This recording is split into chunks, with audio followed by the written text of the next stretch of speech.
Classroom Under the Sea is made possible through the generous support of Diversity in Aquatics, the project's official sponsor. To learn more, please visit diversityinequatics.com. Additional support for this episode comes from the Sun Chaser Project, promoting solar education, underwater education, and nonviolent education. Classroom Under the Sea is presented by the Marine Resources Development Foundation on Key Largo in the Florida Keys, and Roane State Community College, one of Tennessee's community colleges. Welcome back to Jules. Hi. Hi. Buzz Aldrin, Bruce Cantrell, Jessica Faye. Hi. Okay? Dr. Aldrin, welcome to Classroom Under the Sea. We got another one. Mike Gernhardt. Dr. Gernhardt, welcome to Classroom Hi. Jessica Faye. Nice to meet you. All right, guys, welcome to Jules Undersea Lodge. Dr. Gernhardt and Dr. Aldrin will join us for Classroom Under the Sea right after this.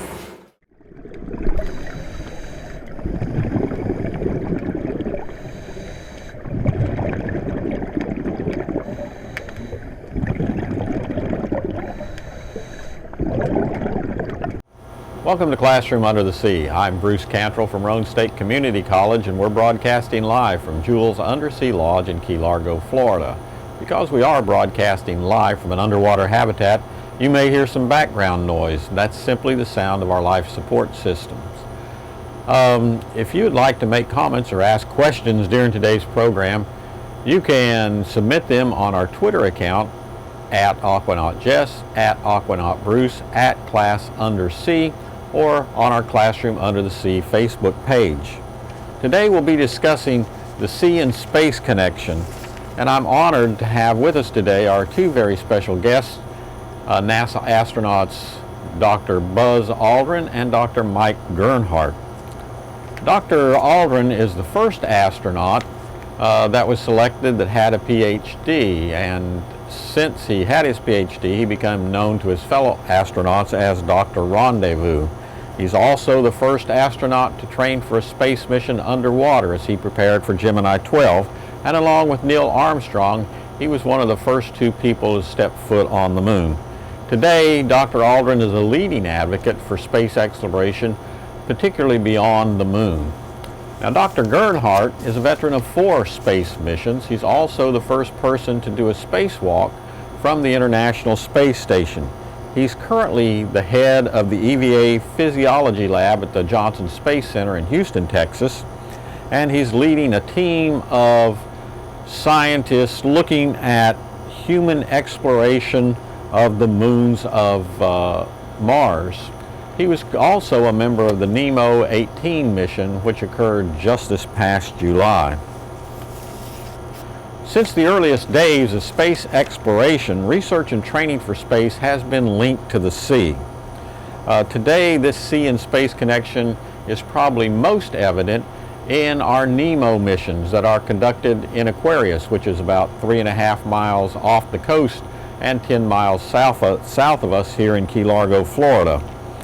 NEMO, of course, stands for NASA's Extreme Environment Mission Operations, and it's headed up by the project manager, Bill Todd. Bill Todd is also the simulating supervisor at the Johnson Space Center, also in Houston, Texas. Let's take a moment to hear what Bill Todd has to say. NEMO is a project that incorporates sea and space. So at NASA, we're always looking for ways to train crews and do research in what we call analog environments that are similar to space flight, where we can closely replicate what it's like to fly in space. So NEMO is an analog that uses an undersea habitat where we take astronauts and researchers and live undersea and mimic with high fidelity just what it's like to be in space, both inside the habitat and also out in the water column. What we were missing was some environment that would give you a different type of training, not just flipping the switches in a high-tech simulator. That's great, but at 5 o'clock, you go home to your family and you reset. That's not what spaceflight is really like. In spaceflight, you're confined in an isolated, extreme environment. You don't get to go home. You can't vent. You have to stay on game. You have to be focused. And you've got a task to do individually and also with the team. So what we did is we came up with this concept where we use this undersea habitat, which has all the same type of things: isolated, extreme consequences to your actions. You know, if you screw up, you can get hurt. That's really important. So we found this environment that was so close to being in space that we thought it was perfect, and there's nothing simulated about it. It's a real mission. It just happens to be undersea. Again, I'd like to welcome Buzz and Mike to the program.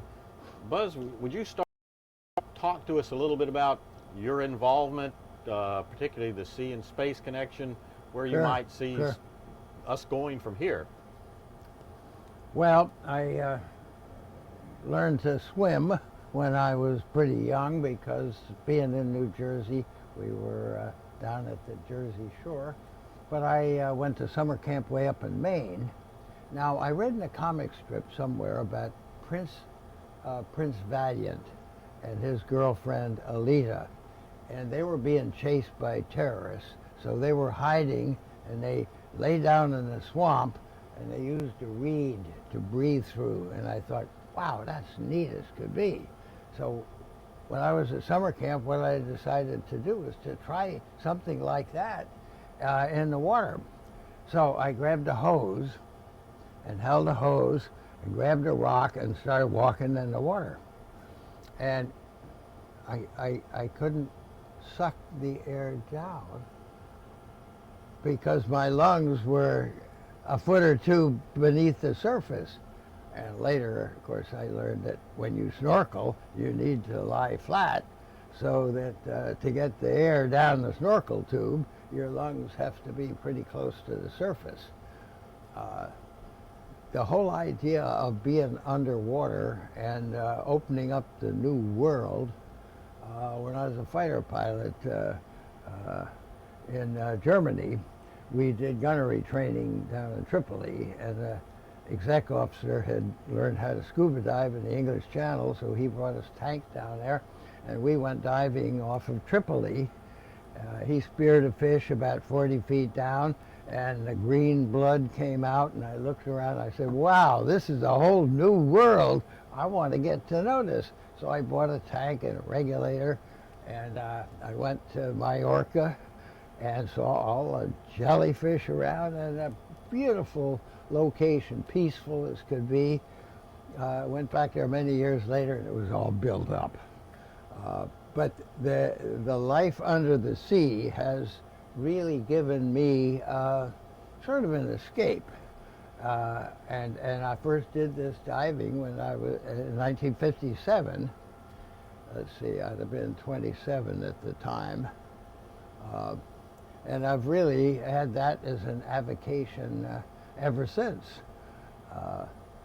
After being an astronaut, I was a charter member of a group called the Sea Space Symposium, which right now is visiting down here in Key Largo. And I was a charter member of that in 1970. But back into the astronaut business. A good friend of mine, Ed White, was the first American to open the hatch and sort of float outside. After Leonov, the Russian, had exited the Vostok spacecraft, and as I remember, he had a lot of trouble getting back in. He had to deflate his suit. But Ed White just loved being out there, and Chris Kraft had to really kind of yank him back in because they were getting pretty close to a night pass. Ed was a real good friend of mine and played a big part in my getting into the astronaut program in the first place, because we were in a fighter squadron together. So having that as my hobby, so to speak, I had not chosen in my Air Force career to want to go through and be a hotshot pilot. All right? By that I mean a test pilot. I shot down a couple airplanes in Korea, but I didn't feel like I had to be in an airplane for a long time before I really felt comfortable. I read in Life magazine that in order to be one of these astronauts, these Mercury guys in this thing with an escape tower, you had to have gone through test pilot training. And I thought, uh-oh, I just eliminated myself from that. Well, Ed went back to school, got a degree, so I decided to go to MIT. And with a bad case of hepatitis, I didn't figure I was going to be eligible for much of anything. So I extended for a doctor's degree. And then what am I going to write my thesis about? Well, in retrospect, I really took what a fighter pilot wants to do to establish a pursuit curve, and I applied that to rendezvous in space, where people have to set up certain maneuvers for you to be able to be on the right course. So I was called Dr. Rendezvous amongst the third group of astronauts. But boy, was I disappointed when the assignments came out and I wasn't going to even fly in a two-man Gemini spacecraft. It was a tragedy. My backdoor neighbor was killed in an accident in St. Louis. So Jim Lovell and I became the backup crew for Gemini 9. And it was going to fly the #1 experiment in the whole Gemini program, two-people program. And that was the backpack maneuvering unit. And it was originally scheduled to be flown by a very sharp Air Force guy, Charlie Bassett, but they say he was killed in the fire. I mean, in St. Louis. So I became backup to that mission. We really were not having good success in people being outside the spacecraft and being able to maneuver, especially in the back end of the spacecraft, where they would prepare something, a backpack or whatever it is. Their feet kept slipping out, and they'd grab and try and muscle themselves in. So when you're a backup on one flight and it flies, they've got a crew to the next two, so you're going to be the third one.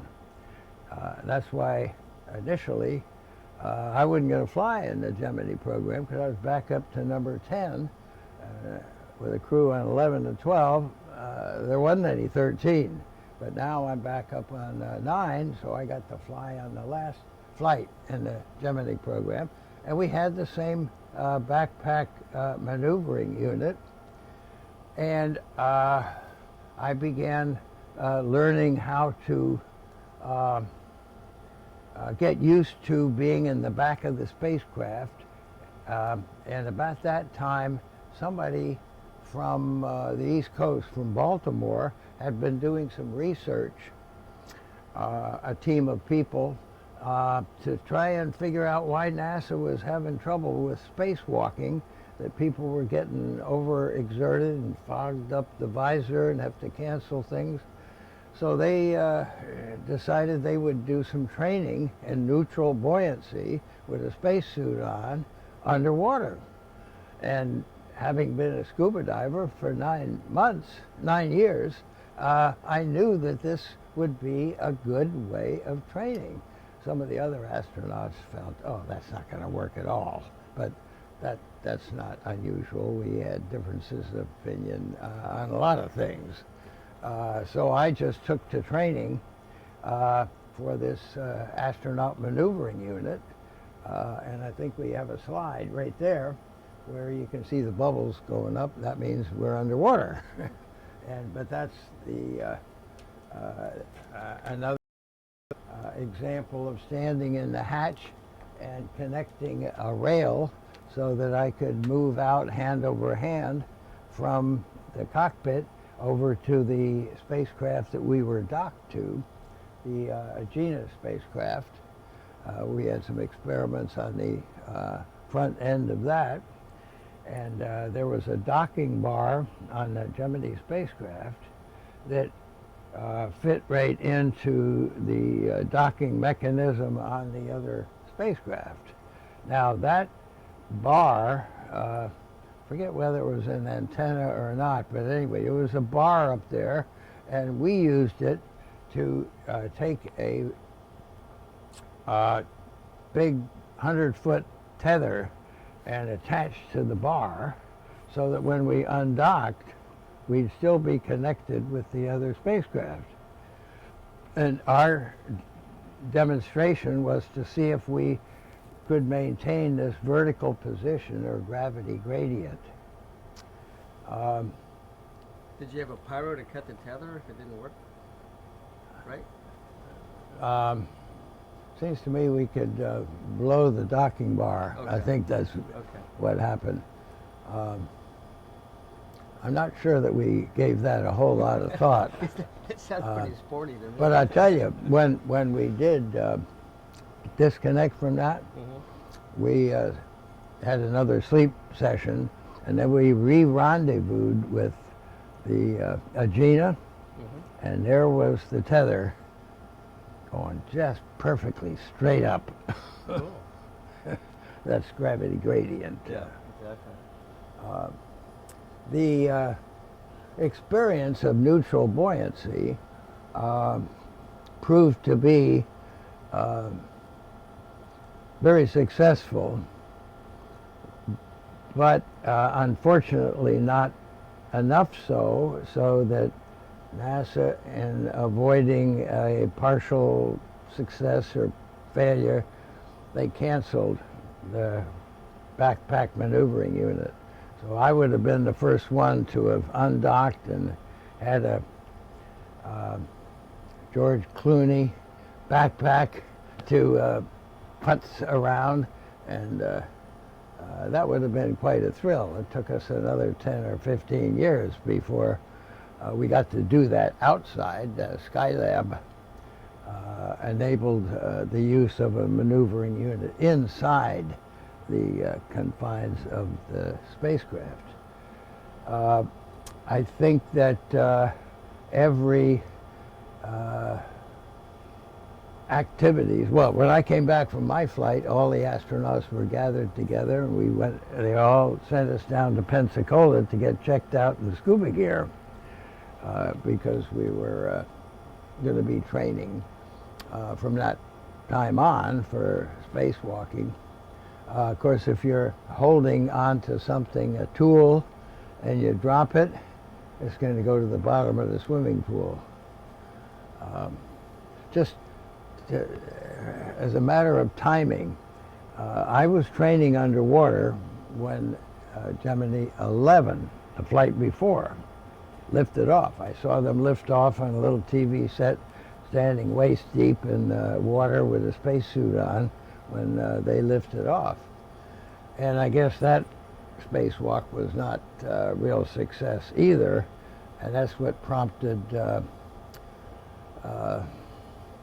I call it my second biggest mistake in the space program, to not have objected to NASA canceling something that I felt very capable of completing with the underwater training, to be able to activate this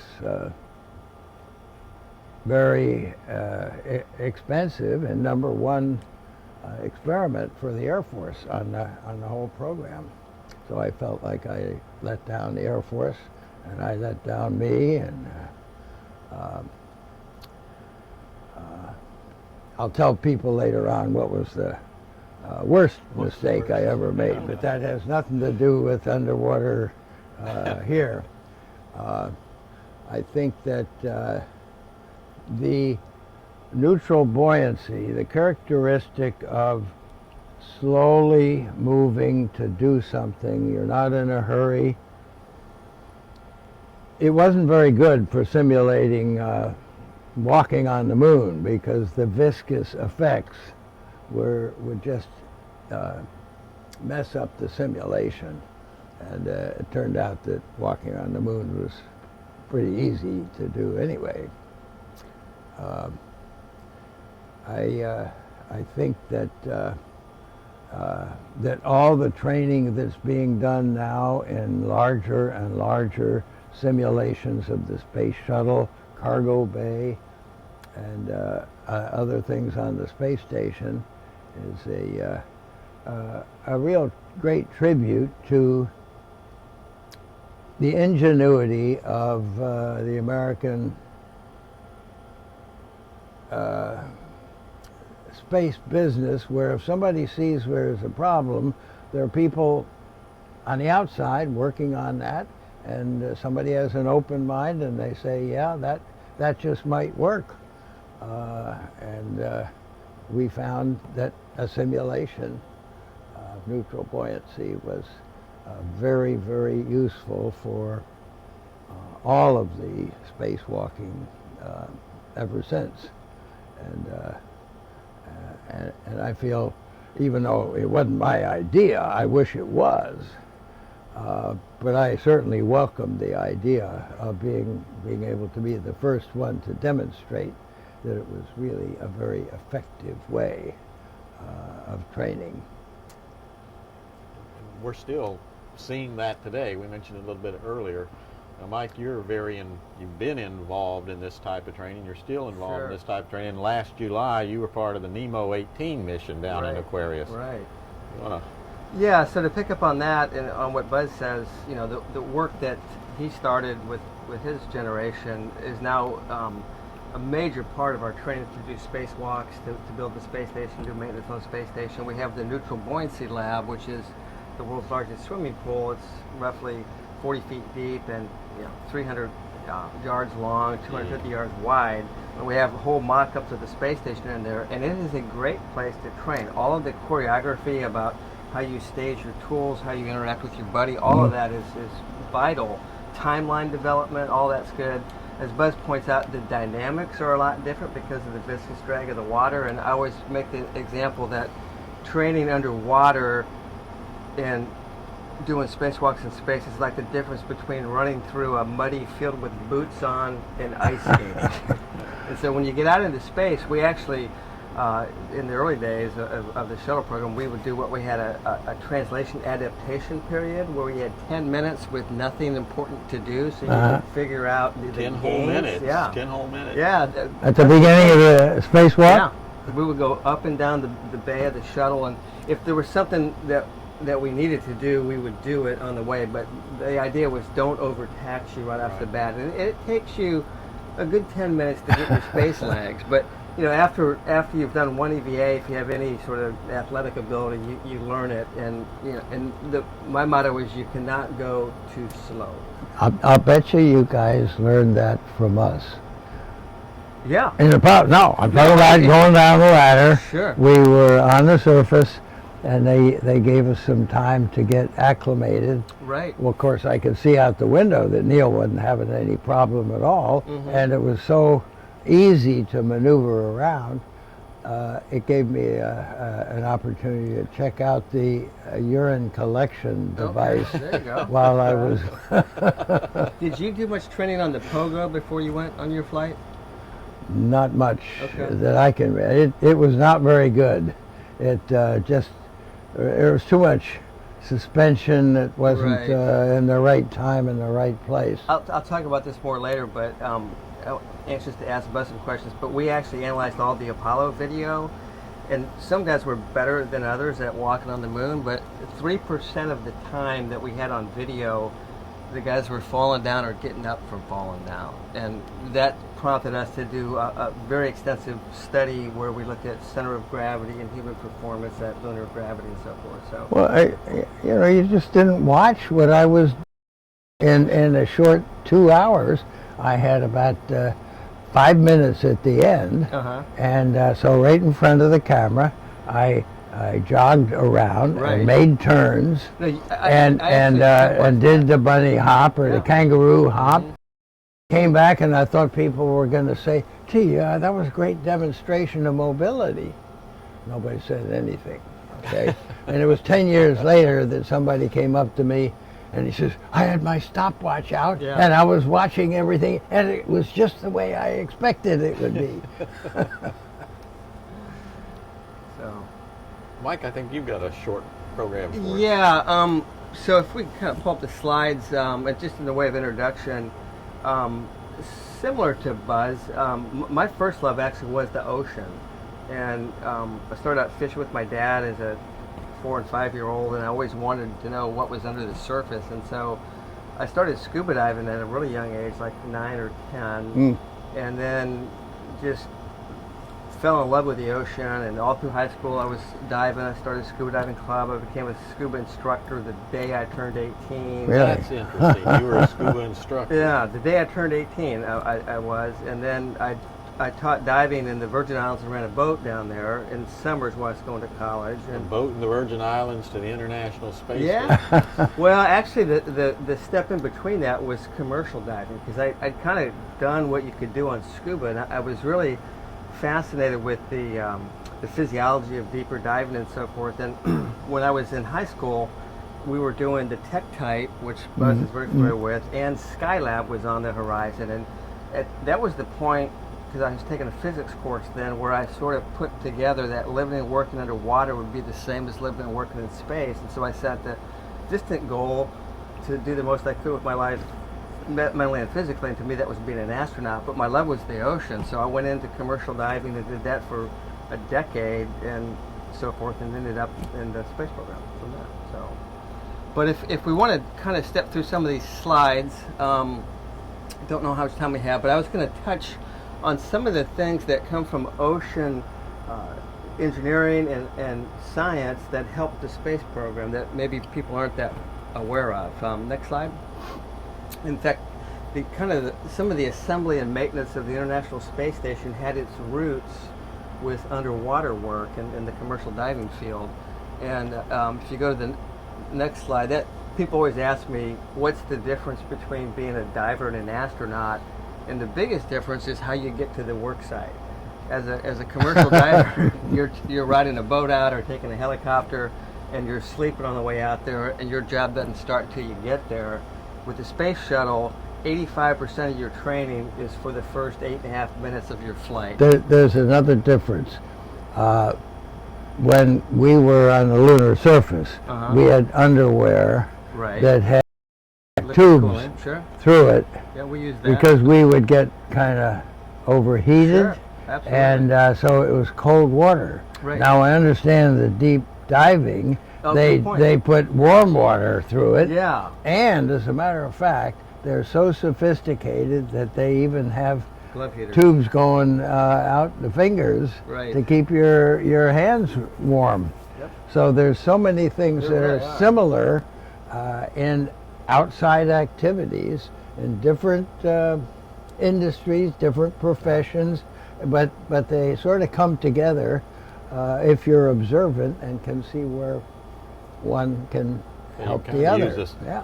similar technology in one extreme environment and another, and with a little adaptation you can make the jump from one to the other. Exactly.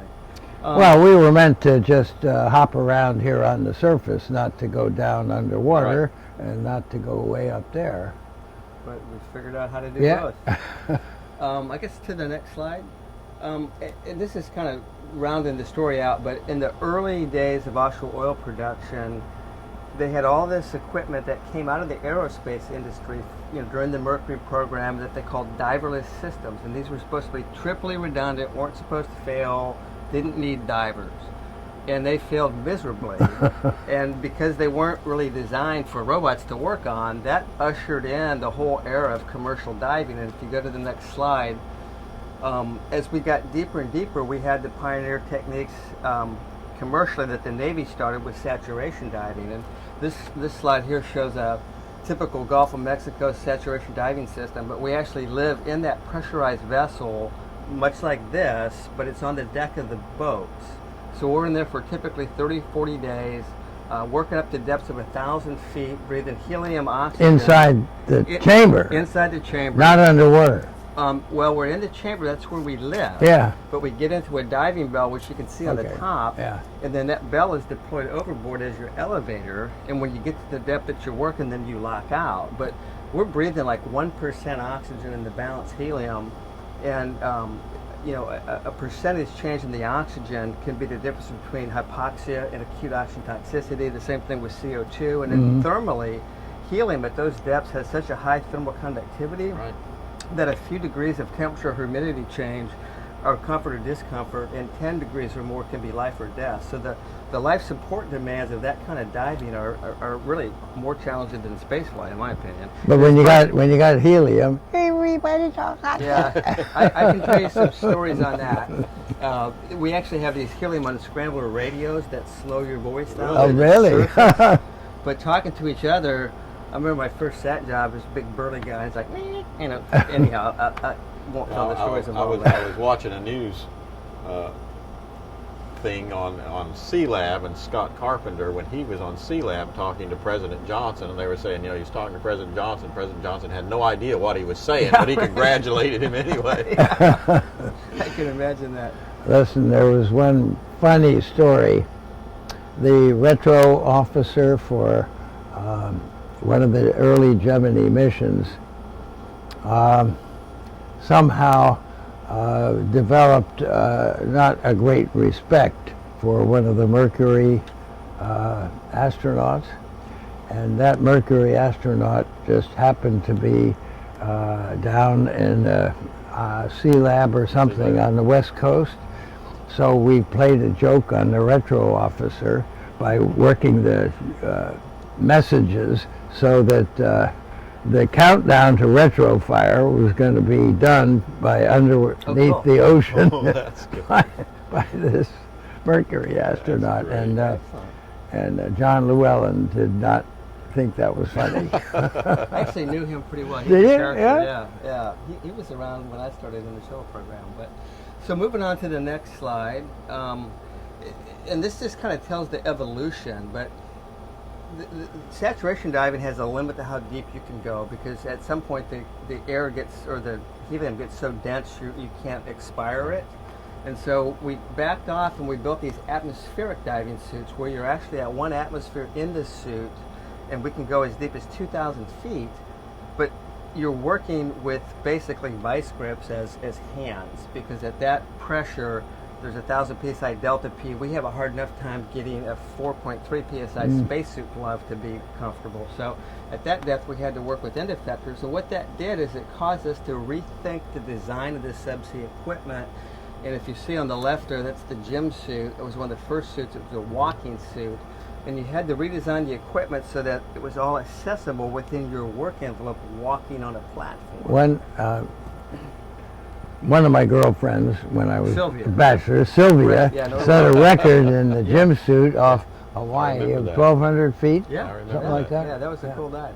But quickly we learned that that wasn't the best thing in the world, because you're stuck with if you're 5'6" or whatever, you can't reach the valve that's 6'2" type of thing. And so we wanted to get mobility into the suit. And this slide shows on the left is a thing called the jet gem. I always talk about the Darwinian evolution of subsea work systems. That one didn't last very long, but it had a jet pack with a joystick where you had to pull your hands inside the suit to fly it. So you could fly it around, but you couldn't do anything because your hands were flying it. And so it dawned on the guy. You had a tank on? No. On the suit you see there. Yeah. So we were inside an atmospheric suit, and there's a thruster pack on the back that you're flying around to get from point A to point B. In the air, or in the vacuum? In the water. In the this water? Is underwater. This is at 1,000 feet in the ocean. And it quickly became obvious to a guy named Graham Hawkes, and Phil Nichols was involved. But we then evolved to the WASP suit, which you see on the right, and that's like a pod, and we fly it with foot pedals, and then your hands are still available to do the work. And the WASP exists to this day. It was a very effective work system in the subsea world. But moving on to the next slide, then we came up with all these different things.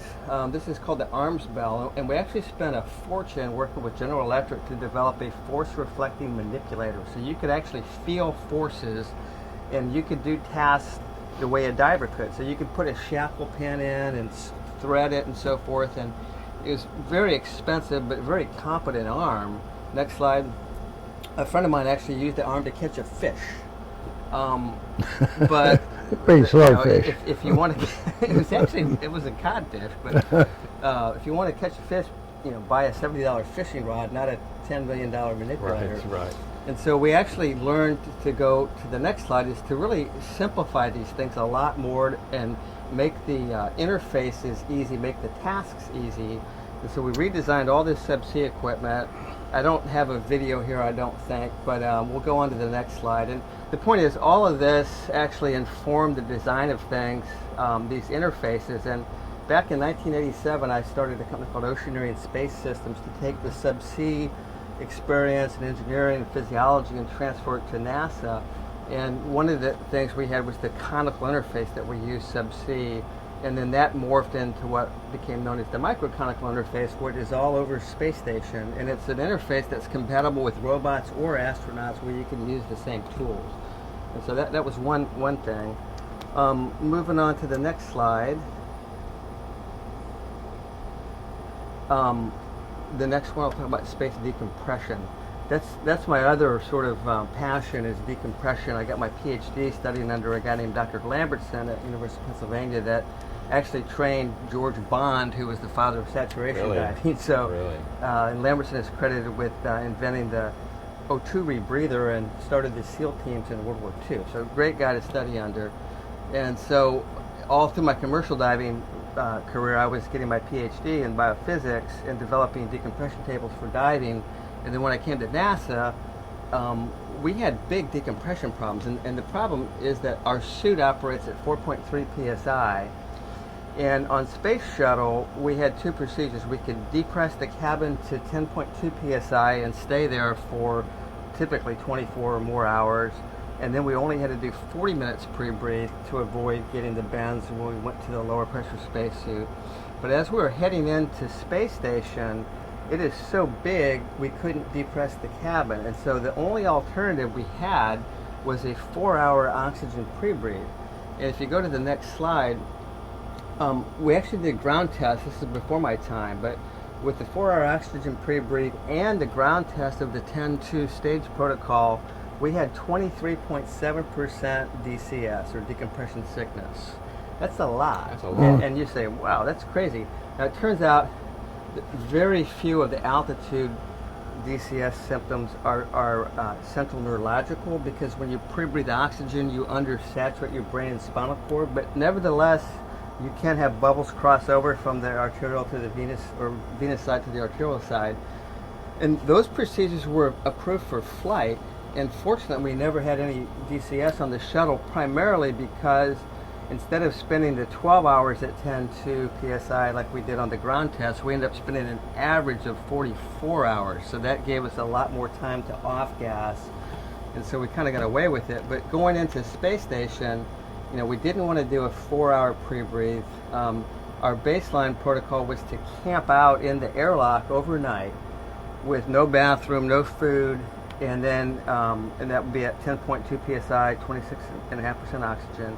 And then in the morning you would get up and put on an oxygen mask, repressurize, excurse into the space station on a 120-foot long hose, go to the bathroom, use the head as I say, grab some chow, and then get back in the airlock and come back up to 10.2.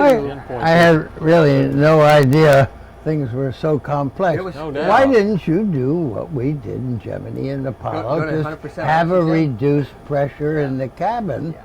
You know, Well, and to jump ahead, Buzz, as we go forward to exploration, Yeah. we are going to do that with an 8.234% oxygen.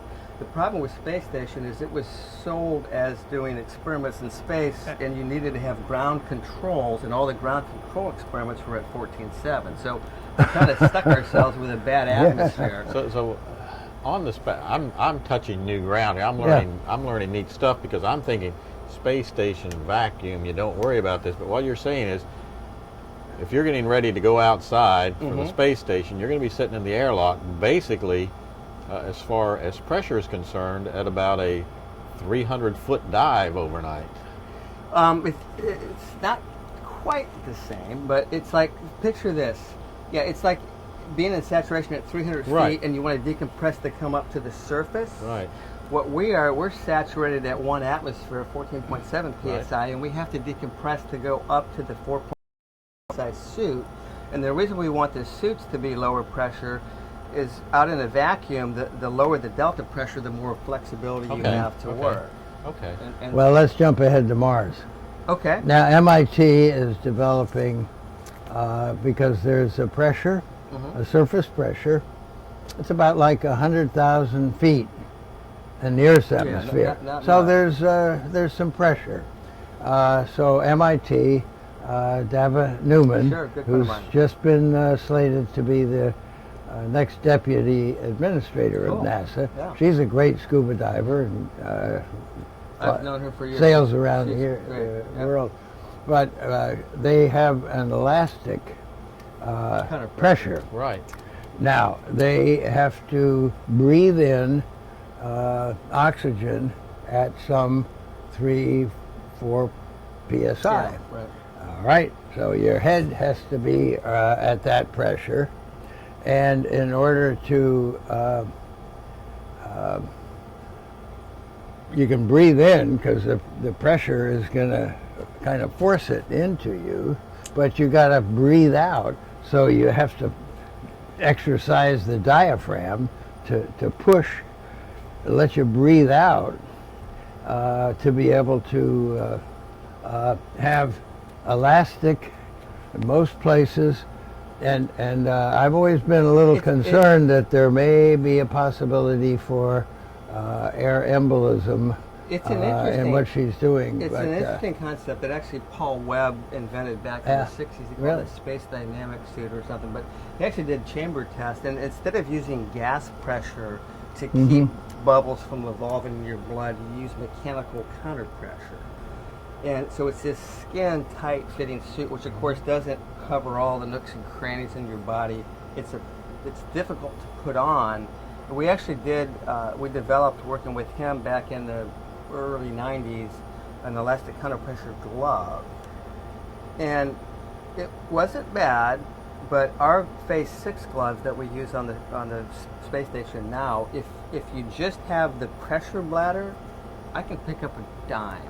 It's the thermal and micrometeorite protection bulky overgarments that lose your dexterity. And so the counter pressure suit, I think it's an intriguing concept, and I think we ought to continue to look at it, but by the time you load it up with thermal protection and micrometeorite protection and dust protection, it sort of loses its advantage, and it takes forever to put it on. So, you may not be too popular with her. I've worked with her for years, and I'm not saying the suit's not interesting, but I'm saying right now it doesn't look totally practical. So I'm going to take a step back. Okay. I think I got myself reversed here. You're talking back in the airlock, getting to go to an EVA. You're sitting in you're at 1 atmosphere, so you're decompressing to go lower than 1 atmosphere. Right. You're not compressing to go more. No, you're to go actually lower. decompressing to go Bruce, lower than what we normally live in. To make it drive it home to you guys in this habitat, if you were at 40 feet in this habitat, you couldn't surface without getting the bounce, right? So you would have to decompress to go to the surface. So that's what we're doing when we leave the space station. We have to decompress before we can work at the lower pressure spacesuit. So at 1 atmosphere, then, if you go out, you would risk getting the bend at 1 atmosphere. No, you would be. Oh, that's fascinating. You'd be dead. That's fascinating. Yeah, but nobody told Sandra Bullock that, nobody told them for the movie Gravity. So back to that story in the next slide, if you will. Why don't you go back one? So back in 1998, I got asked to lead this program to see if we could develop a 2-hour pre-breathe. We had a 4-hour pre-breathe that had 23.7% bends. So could you develop a 2-hour pre-breathe to do spacewalks from the space station? And at the time, there was some research that suggested that might be possible. You probably can't read the chart, but there were 2 sets of experiments. One is that the Air Force did 10 minutes of vigorous exercise while breathing oxygen, 88% of the workload with your lower body, 12% with the upper body. and they got, with a 1 hour pre-breathe, the same DCS that they would have gotten with a 4 hour pre-breathe, which in their case was like 70% DCS, which is way more than we wanted to accept. But it still showed that exercise could help off-gas nitrogen. It makes sense because you increase your cardiac output and your blood flow, and you carry more of the blood in the gas. Just for the sake of our viewing audience, very, very briefly, explain DCS. And we're throwing... Sorry about all the NASA acronyms, but it's the decompression sickness, also the bends, or known as the bends. And if you're not a diver or familiar with it, if you get higher tension of nitrogen in your tissues than the surrounding ambient pressure, bubbles can separate and then clog up your veins and get into your joints, and they can either cause pain, or in some cases, if they get into your brain or spinal cord, they can cause permanent neurological deficit. So you want to keep those bubbles in solution. Right. You know, don't pop the Coke top. Yeah. You know. So when you go scuba diving, read the book, listen to the instructor, and don't try and be too fancy about what you're doing. You can get into trouble. Oh, and the other thing, when I say pre-breathing oxygen, that means before we decompress, we breathe 100% oxygen. And oxygen is chemically reactive in your body, so it doesn't contribute to bubble formation. And all the nitrogen in your body actually diffuses into the bloodstream based on the difference in the electrochemical potential, without going into detail. But once you breathe oxygen, nitrogen comes out of your tissues at the maximal rate.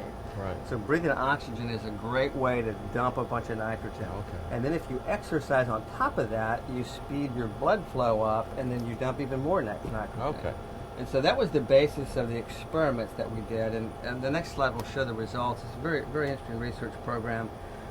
Put together a multi-center study with some of the top people in the subsea world at me and my team at NASA, up at Duke, Dick Van, DCM, Ron Nishi, UT Herman, Bruce Butler, Carolyn Fife, and so forth. And we designed this experiment where we did 2 hours of oxygen pre-breathing and then different levels of exercise.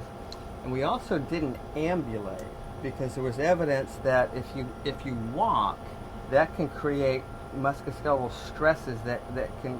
There's a phenomenon called tribonucleation, where if you separate like cartilage, layers of cartilage in a viscous fluid, you can create negative pressures or tensile forces of over 100 atmospheres, which would facilitate the formation of a bubble. So we combined the non-walking with different levels of exercise during oxygen pre-breathe, and we did a whole bunch of experiments, and the next slide shows the results. And I don't want to get too technical here, but for the first phase, we did a 2 hour pre-breathe with just this 10-minute oxygen that the Air Force had like 70% DCS, and we ended up with 20%. And we had defined prospectively that we wanted less than 15% decompression sickness at 95% confidence levels to accept it. Anyhow, when we added a little bit of light exercise to that, we went from almost 20% DCS to no DCS, and hardly any bubbles at all. Really? And without beating that story to death, we're still figuring out why that happened, but we actually used this to develop procedures that we verified were safe. And I actually used these procedures to do the first spacewalk from the space station with a 2 hour pre-breath. Now you see, all of this combination of these two disciplines came about by recognizing that there is a similarity between zero pressure and moving around and preparing the human body to underwater. And when the two come together, we sure learn an awful lot. Oh, we did. That is a benefit to both extremes. And some of the modeling techniques that I had developed for underwater, describing how bubbles grow, applied directly to the NASA stuff, and we're still using them to this day. And so that's a really tight connection between subsea and space, and in both environments we learn more about the disease and the process that really helps inform our science.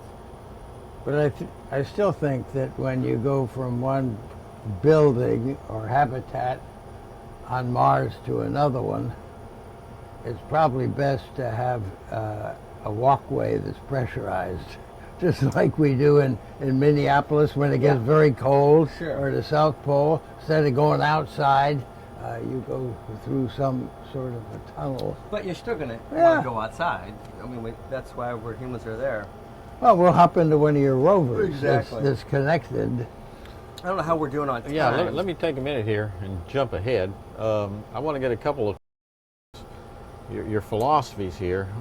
Buzz, I'll start with you. You know, you're well known for let's go to Mars, let's go to Mars now.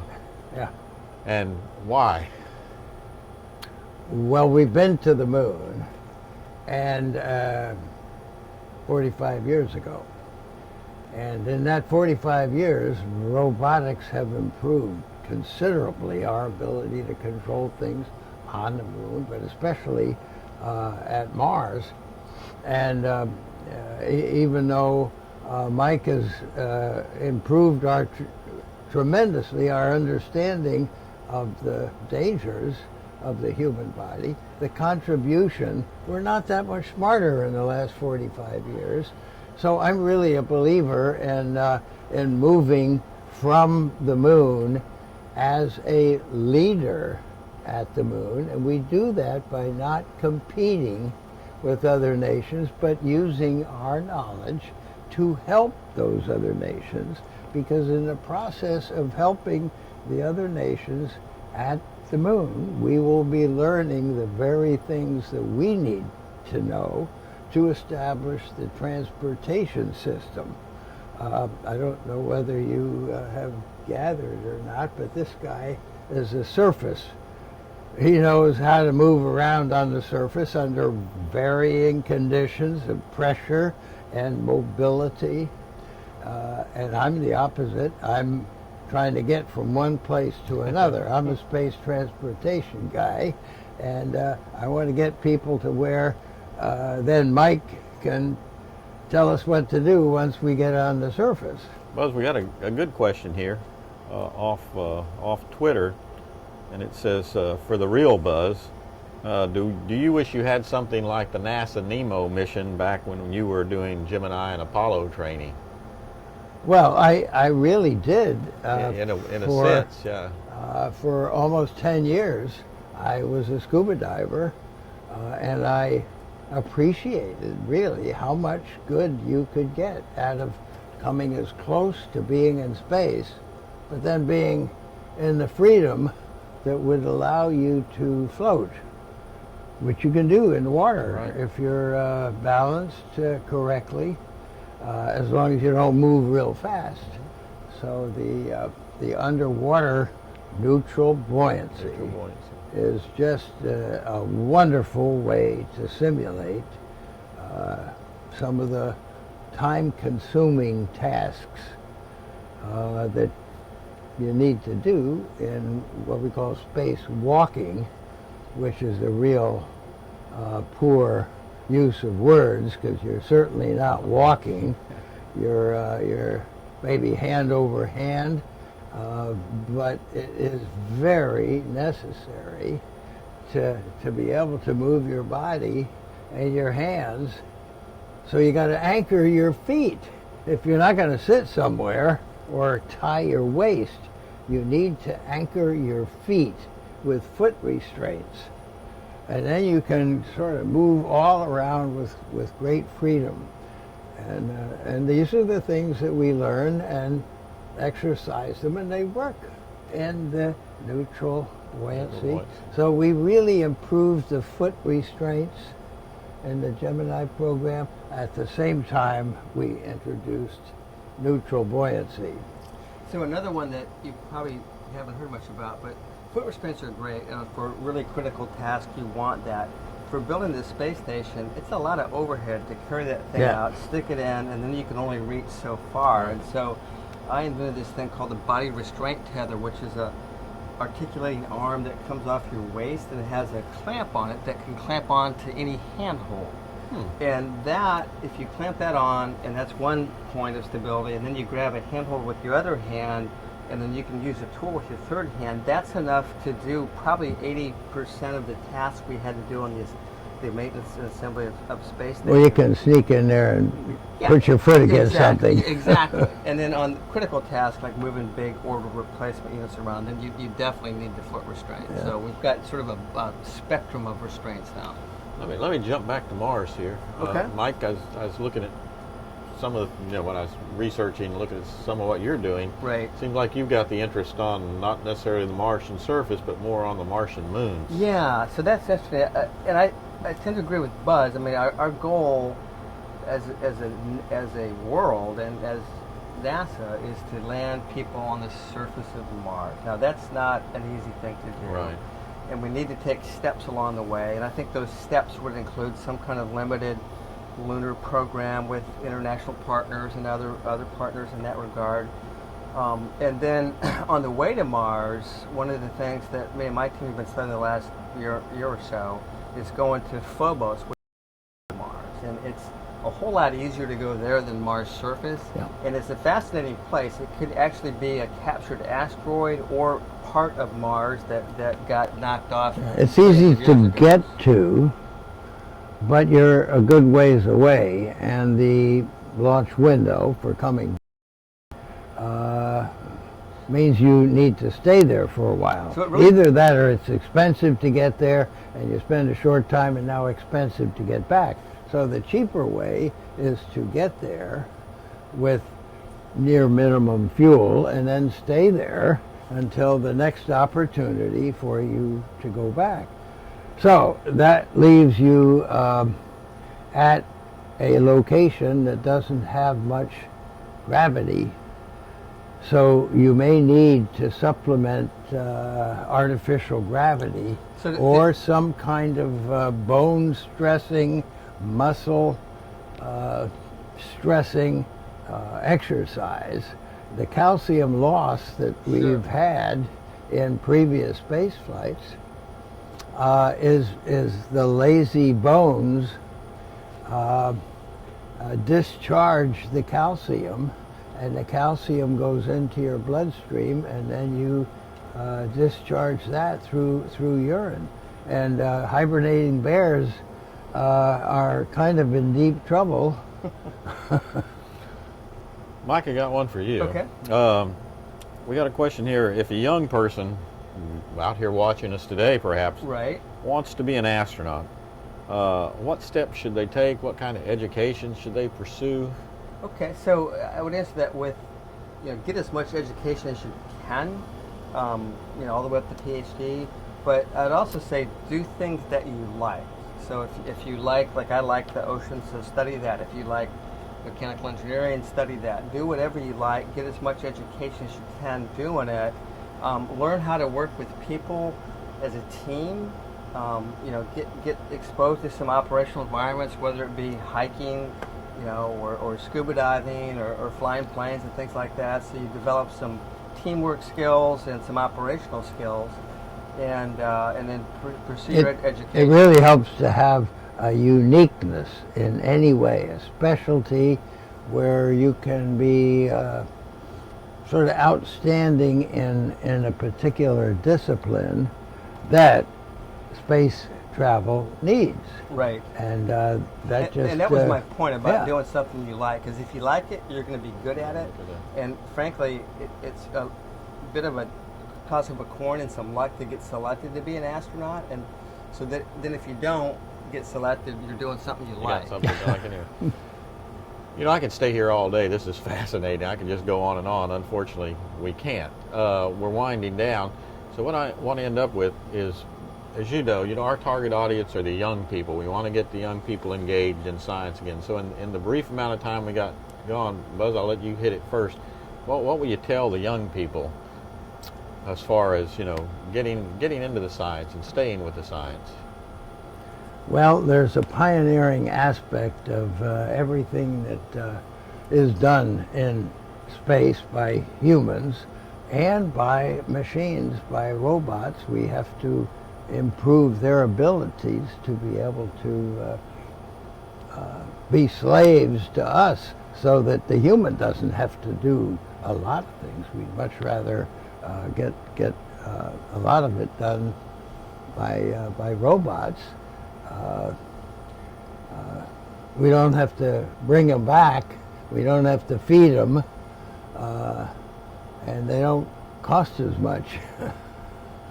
So getting a lot of things done by the cooperation between the human and the robot, and using each one where it's necessary. I will venture this, that the flights in the future are more than likely going to be much longer than they have been, and that's because in order to get somewhere, it's been costly to get you there, and we want to get the maximum utility out of a person at some location. And then there are other things to consider. There are only several times that are advantageous to go from Earth to Mars. They happen to be the same times that you can go from Mars to Earth, but then you have to wait a little over 2 years until that situation comes again. So it becomes one of choosing where you're going to go and how long you're going to stay. And early on, my considerations of what our future would be beyond the moon came to a conclusion that so much can be done in orbit around the moon. From the moon, Phobos, that goes around Mars in 7 hours. Our moon goes around in 27 days, so it's much further away. The other moon of Mars, Deimos, goes around in 30 hours. Just so you understand, a day at Mars is not 24 hours the way it is here. It's about 24 and a half. So there's a great similarity between the tilt of the pole at Mars. The atmosphere is much, much thinner, and because of that, entering the thin atmosphere, actually, to me, in a theoretical way, is not like entering the atmosphere at Earth, but it's more like the moon, because you will use propulsion to slow down after you get as low as you can at the moon. Now, there are other ways you can get even slower in a low density by using a heat shield and lift instead of big heat shields and big parachutes, which we would have taken Earth atmosphere lessons, apply it to Mars, and that's what the answer would Mars be. is a real challenge. It's almost the worst case where you don't have enough of an atmosphere to slow you down significantly, but just enough to cause heating problems. So it's a challenge. And there's radiation problems too, because they don't have a magnetic field.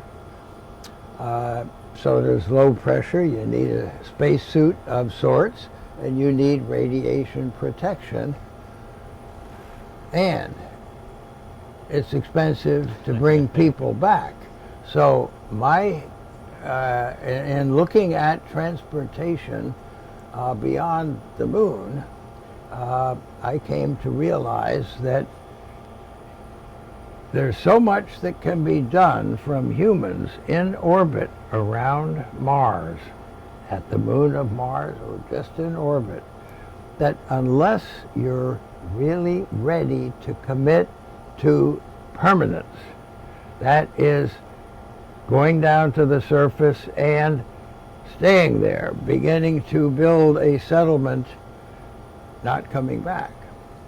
Now, to me, that's easy to understand from an economic, from many, many points of view. It's very difficult for a lot of people to come to realize that the exploration of the surface of Mars is much, much better done by people who are pilgrims growing and building up a presence on another planet in the solar system. We have to So just the kids have be that to thinking look that forward way. to. Now they've got it to look forward to.